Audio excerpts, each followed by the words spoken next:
So, you're only platinum, your mechanics aren't the greatest, so don't try to put yourself in a difficult situation. That's a big thing that a lot of people don't understand is, I will say you're playing slow, but I would at your rank prefer you to play slow than play like super fast, zoom around the field, monkey mode, absolutely doing nothing.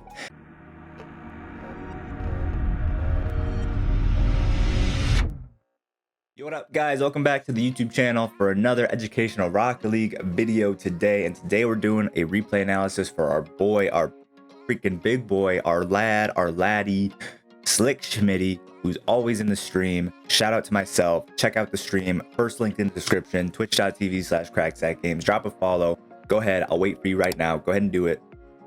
5, 4, 3, 2, 1. Okay, now that that's done with, here we are analyzing a 2v2 game for Schmitty. He's plat 2 and 2s playing against Blade and Exatho with Flex on his team. Plat 2, lowest replay analysis I may have ever done. No, I think I've done like a plat 1. I think plat 1's probably the lowest I've ever done. So let's see how it is. It's gonna be interesting. Let's get right into it. No more stalling.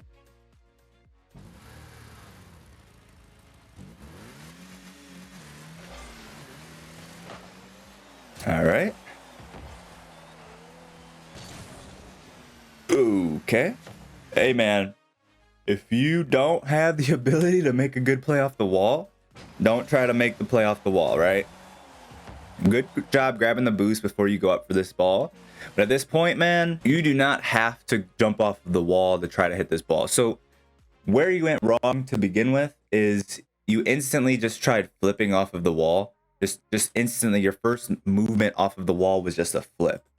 What you want to do is you're going to want to try to jump off of the wall, direct your car towards the ball, right? This is just a little bit of mechanical explanation, but you're going to drive at the wall, right?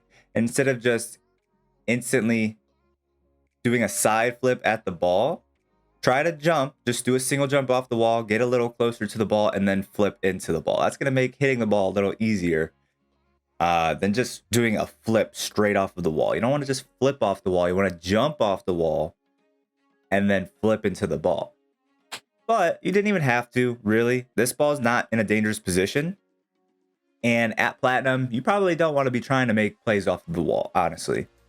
What you could have done here is just came up to where you are and then drive back down the wall, shadowing the ball as it comes down to the ground, and then take possession of it on the ground.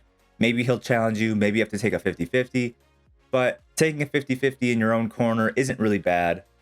Reason being, if he beats you, what's going to happen with the ball? You've got this entire wall behind you here. So if he beats you on the 50-50, it's just going to bounce off of the wall. And either your teammate's going to have the ball for free as it comes bouncing out, or it's going to bounce off of this back wall and then you can go again, or your teammate can go again. There's really no danger in this ball being in your corner. Even if you have to take a 50-50, it's going to be all right.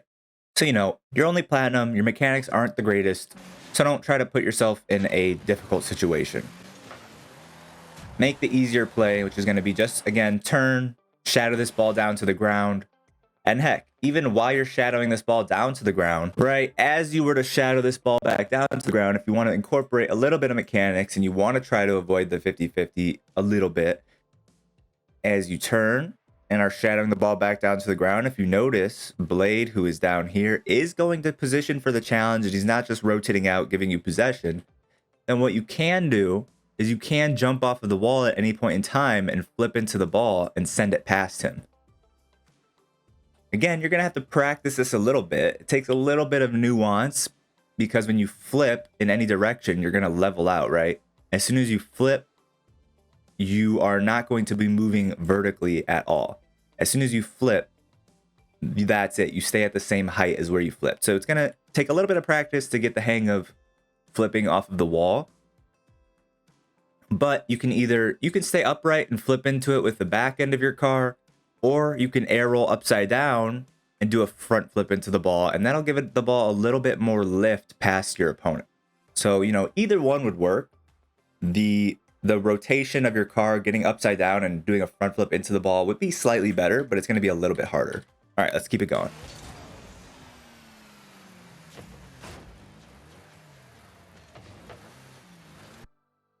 All right. Notice he did completely give up on the play, by the way. So if you would have taken this down to the ground for the catch rather than trying to bang it off of the wall, you would have had a free possession on this. And then as you land here in net and you're waiting to see what's going to happen here, if you're just waiting in net, you always want to be waiting back at the back post. Notice how you're just kind of sitting right at the front post. If this 50-50 goes badly with you sitting where you are right here, this ball could theoretically, maybe bounce off this corner and out behind you. Or this 50-50 that, happens about here could again come out behind you. And then if his teammate is coming in from this side, he's got a completely open net to shoot on behind you.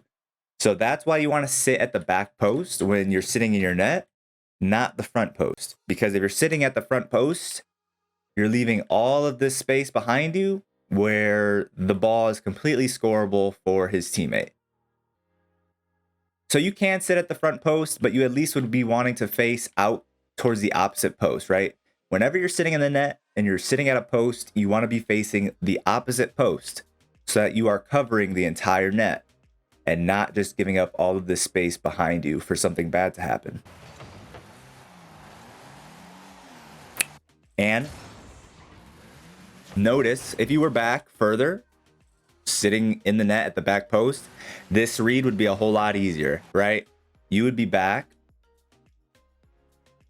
here coming up to deal with the ball. You can take an easy touch, or you could be coming and just driving forward, letting the ball come down to your hood and catching it for a dribble.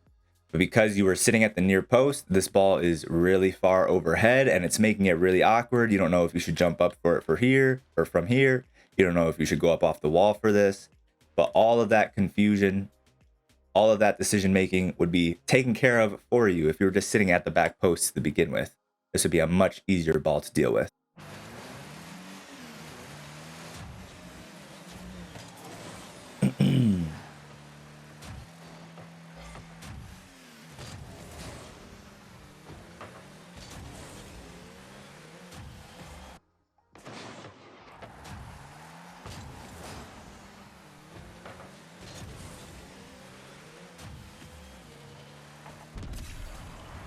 Oof. Teammate just couldn't make the save behind you, I suppose. See what happened. Just misses the aerial. Unfortunate. There was a lot of opportunities before this play that you could have done more, right? For example, right here, you should have done something with this ball. This should have been your ball. We pointed out because of your bad positioning in net, you couldn't really do anything with this ball, or you didn't do anything with this ball. And so Flex had to go for a ball that he really shouldn't have had to go for.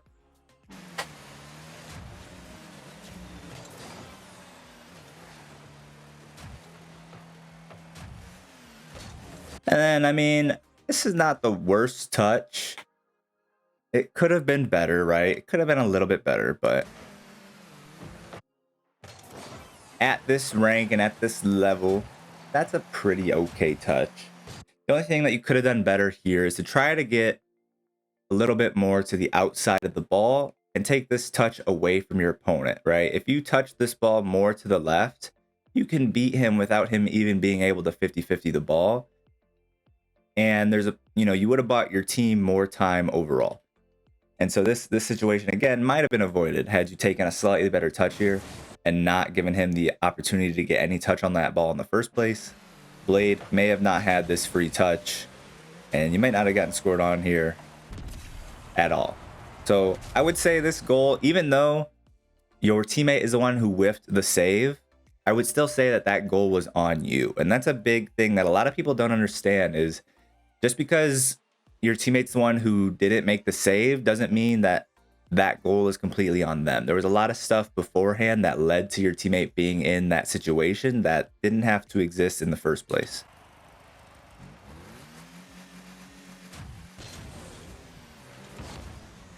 Not a great kickoff, okay? All I'm going to say about that is work on your diagonal flip kickoffs or work on your speed flip kickoffs. I would say, start small, start in increments, learn a diagonal flip kickoff first. Because it looks like you were trying to do like a speed flip kickoff, but that just wasn't it. And it looked like that was even slower than a just normal diagonal flip kickoff. So by going for the speed flip kickoff, but messing it up, you actually were slower than if you just had done a regular diagonal flip kickoff. So work on your kickoffs a little bit, my man. It's going to be important. It's going to be real important.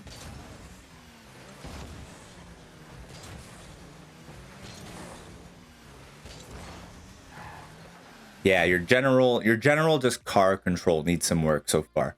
Definitely noticing it, that. Like, that rotation back was very, very, I'm just going to say it was pretty bad, right? The way you were moving around the field, you're not really moving, you're not really creating momentum optimally. You're not creating speed optimally. You're flipping slightly too early here, right?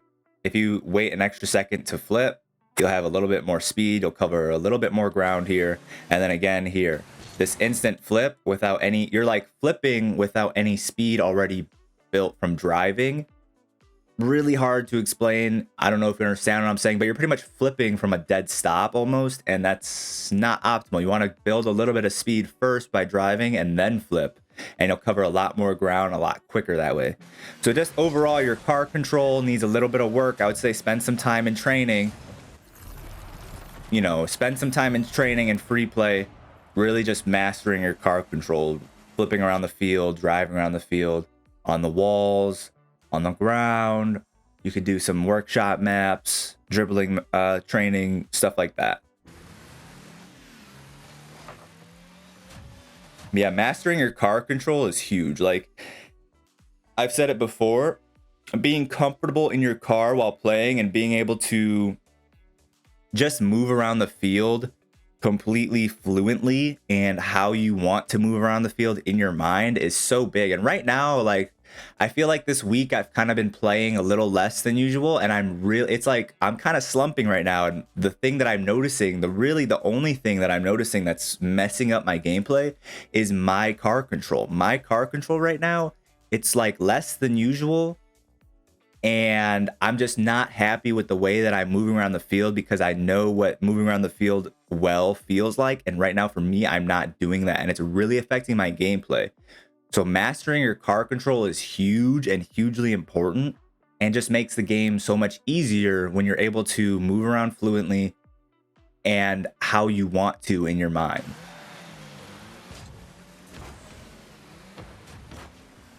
Close, close.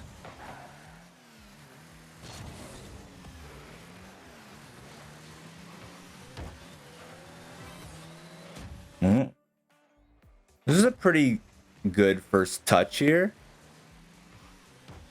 Nice kind of soft touch, and this is something that you could follow up on. You don't have to leave this ball and go look for a bump on the next guy. You can actually just stay behind this ball and go again, because you kind of you took a soft touch and it kind of set you up.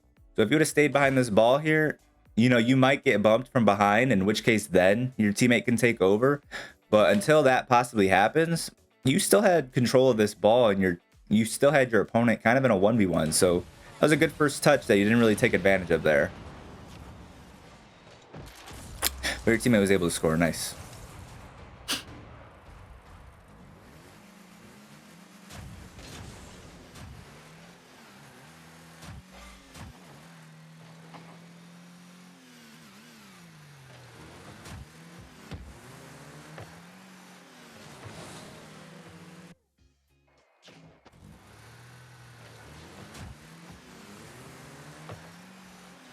I like that touch. I like that touch. Kind of puts a little bit of pressure on your opponents, forces them to do something, gives them an opportunity to mess up, and then gives you an opening. I like that touch that you made there. Nice little soft chip off the corner. See if you can make them mess up, break them down a little bit.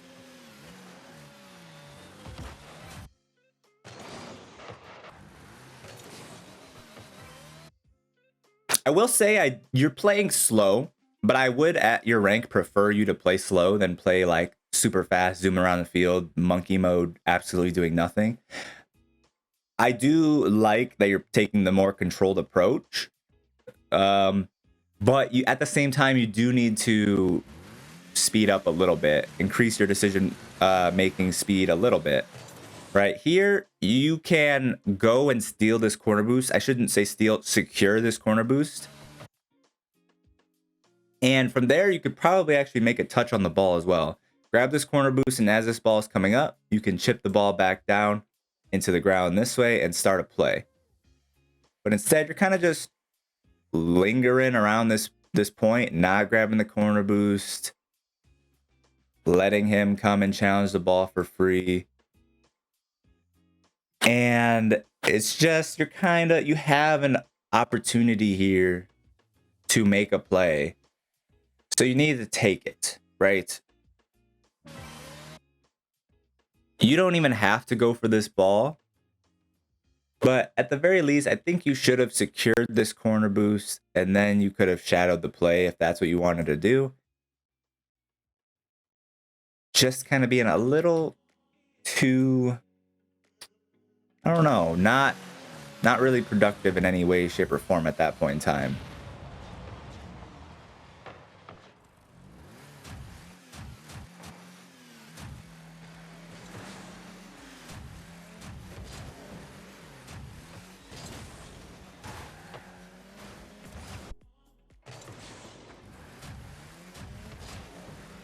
It's a good little drive challenge. This flip for the corner boost, not really necessary, right? What reason was there to flip for that boost? All you're doing is putting yourself slightly more out of the play because you're landing past the boost. Now, if you would have just drove up to that boost, you would have secured it and could have rotated out just a little bit quicker. Just a random flip that wasn't necessary.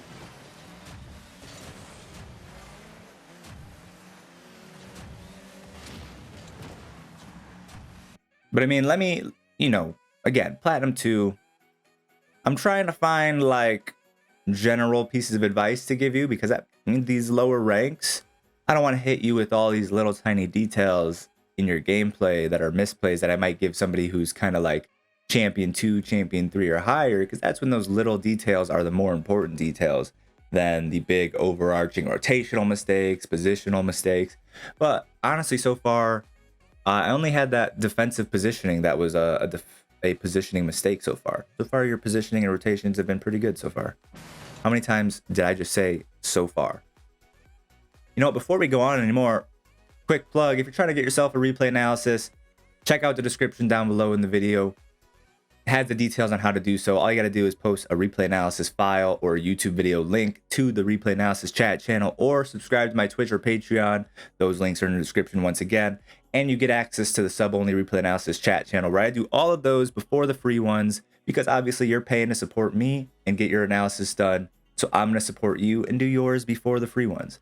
And those free ones do take about a month or two for me to get out. So if you're in a hurry to get your analysis done, I do recommend subscribing. Of course, I recommend subscribing.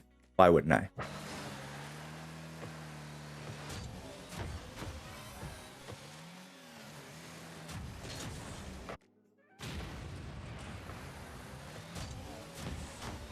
Okay.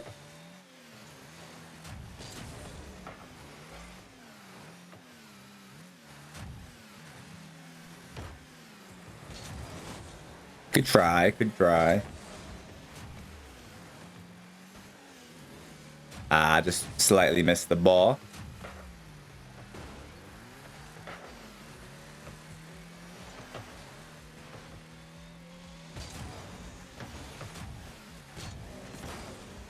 Nice, nice.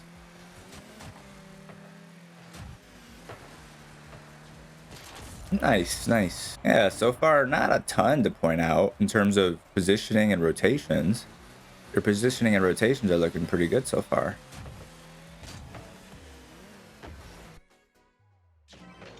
This is just another situation, though. Like I said earlier, when you were in your corner, just sort of driving, not really doing anything. This is the same thing here, right? You see Blade is going for the boost. You see Oxo isn't on this ball. This is like this. You know that this is going to be a shot for you. This is something that you should go and try to shoot, but you're not putting yourself in position for it as quickly as you could. You're just sort of driving. But at this point in time, you could have already been closer to the ball here to take this shot, right? As soon as bam. Right now, you could be pushing this fast, hold it down boost, getting up into position to shoot this. But instead, you just kind of take it a little slow. So, you know, maybe that's just because you're not comfortable playing it any faster right now. But your game speed does need to increase a little bit in some of these situations.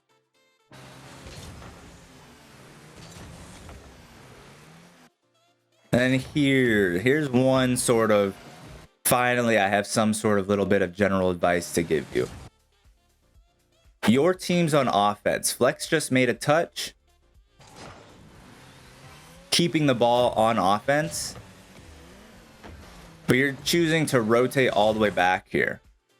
Because your team's still on offense and there's no immediate counterattack for your opponents, I would like to see you, instead of going all the way back to your corner for boost, pretty much giving up all of the pressure that your team has right now, try to pick up pads and stay around this midfield line as much as you can.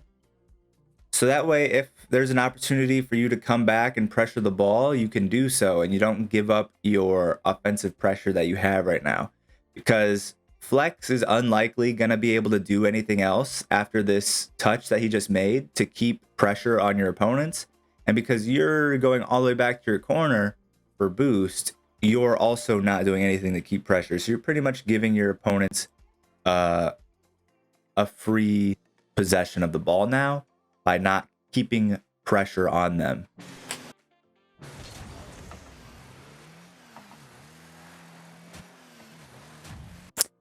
Let's go back and look at this one more time from a fly perspective. See how if you picked up pads, instead of rotating all the way back, you could have picked up 1 pad, 2 pads, maybe came back to this pad here. And then you could probably be jumping for this ball right now, hitting it maybe off of their corner and recentering it for Flex, who could be coming back in and taking the next shot. Or, you know, a lot of different things could have happened, but the point being is you could have had a lot more pressure on the opponents right now than you ended up having in the end.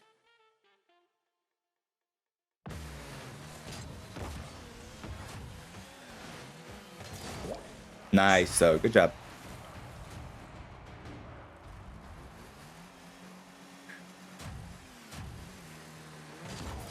Yeah, see, you changed up your kickoff. You knew that that first one didn't feel quite right, so you just reverted back to a standard kickoff. So work on that diagonal flip kickoff.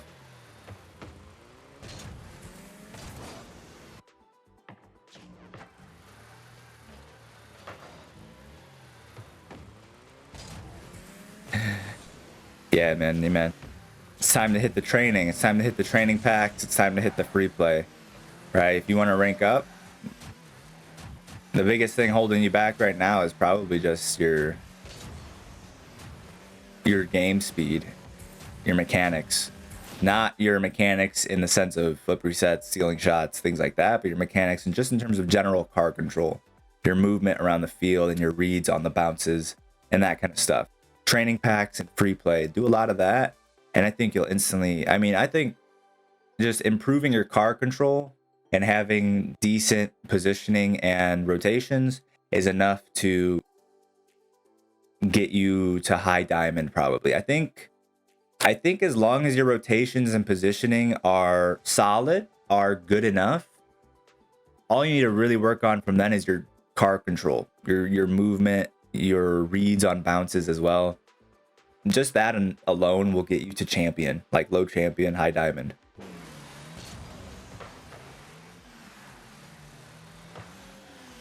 Doing a lot of crazy things with your camera here.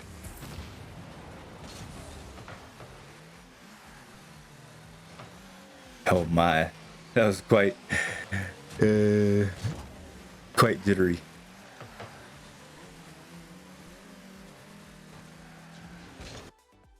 Not a lot going on here. What could have been better? So your first mistake is grabbing this boost in the corner, right? That's your first mistake. 1, you could have grabbed that mid boost and then rotated out.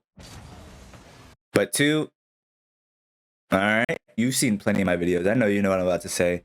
This ball, though, this play is coming down this direction of the field, and you're turning into the play to grab this boost.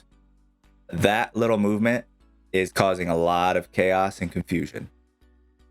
Instead of grabbing this boost, I want you to rotate out behind your opponent to the back post, or behind your teammate to the back post. And then Flex can push this ball, and whether he wins the challenge or the ball gets past him, you're then in position. You're where Flex would be right now, and you get a free touch on the next ball, right? Say this ball gets past Flex, comes out anywhere in this zone, you have the next touch, easy peasy.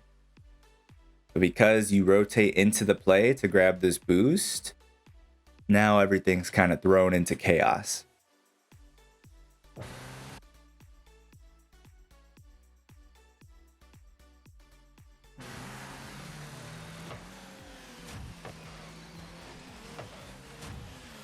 Right, had you rotated properly and rotated to the back post, Flex would be challenging this ball. You would be at the back post right now, and this touch would be completely free for you. Actually, you'd probably be able to catch this on your hood and have a 1v1. But you almost get scored on because of one bad rotation.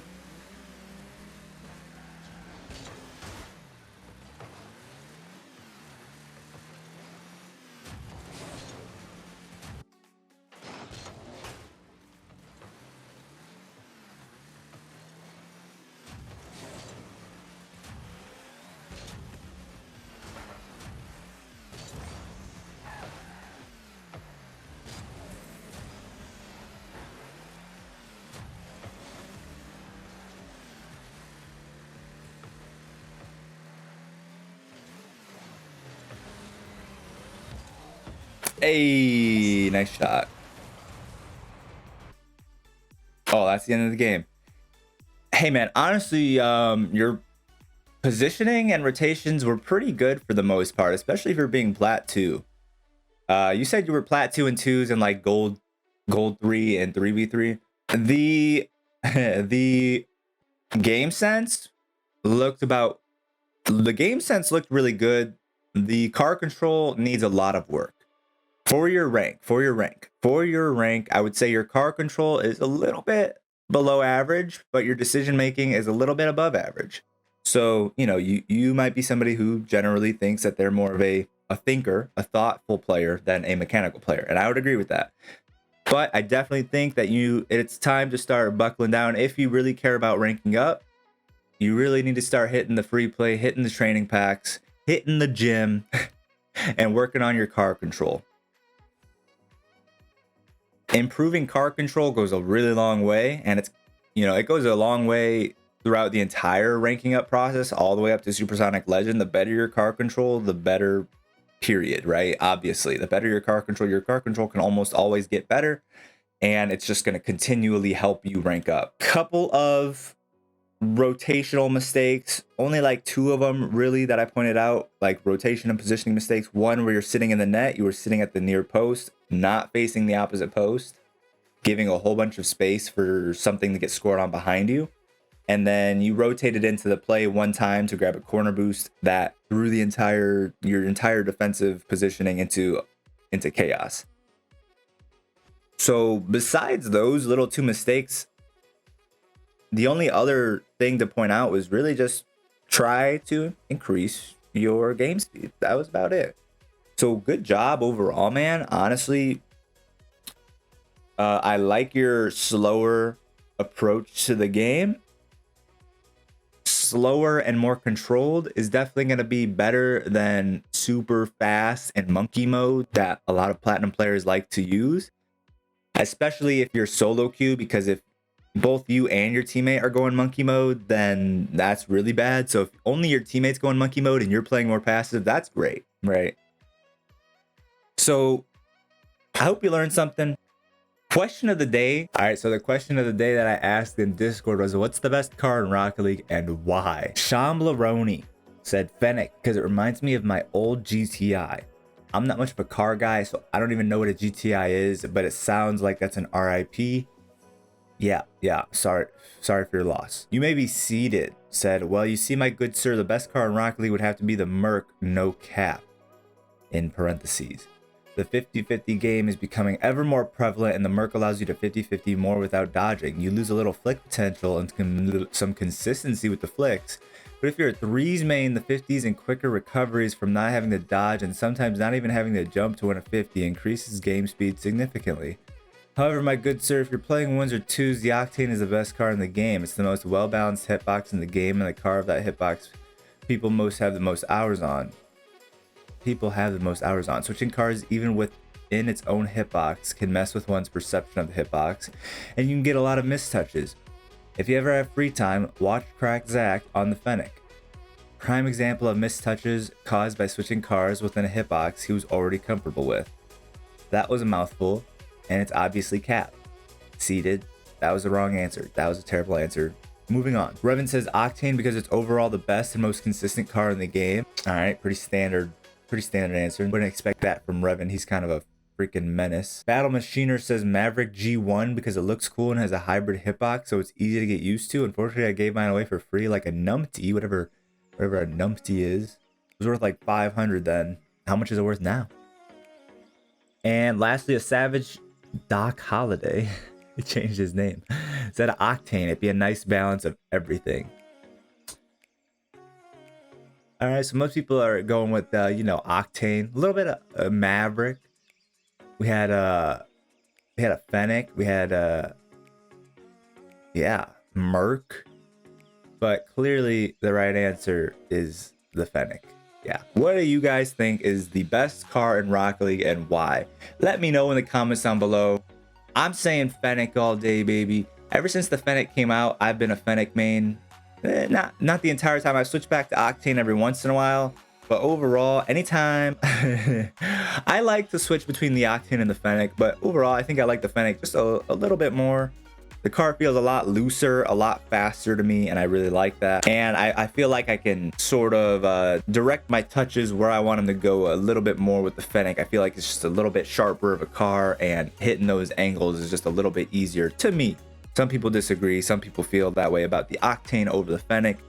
Personally, I'm a huge Fennec advocate. Leave a like on the video if you learned something. I know you did. And subscribe if you're new to the channel. And I'll be seeing all you guys in our next video on the channel for some more educational Rocket League. Have a great time until then.